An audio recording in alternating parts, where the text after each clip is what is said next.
ഞാനിപ്പോൾ ഇങ്ങനെ ഒരു വീഡിയോ ചെയ്യുന്നത് ഡേവിഡ് കാറ്റാല ബ്ലാസ്റ്റേഴ്സിന്റെ ഏറ്റവും മികച്ച പരിശീലകനായിരുന്നു എന്ന് സ്ഥാപിക്കാനോ സമർത്ഥിക്കാനോ ഒന്നുമല്ല. ഞാനിപ്പോൾ അങ്ങനെ പറഞ്ഞാലും നിങ്ങൾ സമ്മതിക്കാൻ പോകുന്നില്ല. ഇനി നിങ്ങളങ്ങനെ സമ്മതിച്ചാൽ ഞാനത് സമ്മതിക്കാൻ പോകുന്നില്ല.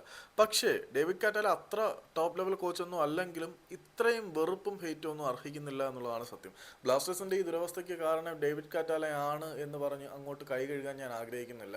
ഡേവിഡ് കാറ്റാലയേക്കാൾ ഈ ഒരു പതനത്തിന് കൂടുതൽ ഉത്തരവാദിത്വം മാനേജ്മെന്റിന് തന്നെയാണ്.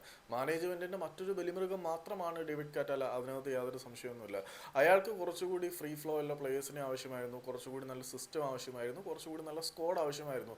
അത് പലപ്പോഴും പുള്ളി ഒളിഞ്ഞും തെളിഞ്ഞും വളരെ കൃത്യമായിട്ട് പറഞ്ഞിട്ടുണ്ട് ഇവിടുത്തെ റിസോഴ്സിലെ പരിമിതികളെ കുറിച്ച്.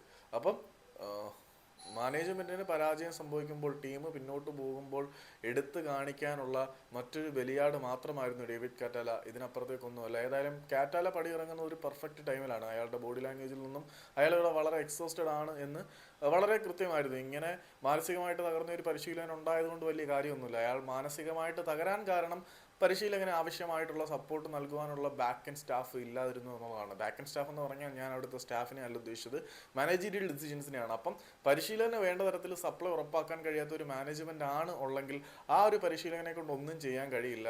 മാനേജ്മെന്റിന്റെ പോരായ്മകളും തെണ്ടിത്തരങ്ങളും മറയ്ക്കാനുള്ള മറ്റൊരു വലിയ മൃഗം മാത്രമാണ് ഡേവിഡ് കാറ്റാല. അയാൾ ഈ ഒരു സമയത്ത് പടിയിറങ്ങുന്നതിനകത്ത് കൂടുതലൊന്നും പറയാനില്ല. അയാളെ കൊണ്ട് കൂടുതലൊന്നും ചെയ്യാൻ പറ്റില്ല എന്ന് പുള്ളി ഓൾറെഡി നമ്മളെ തെളിയിച്ച് തന്നെയാണ്. അയാൾക്ക് ഒന്നുമില്ല.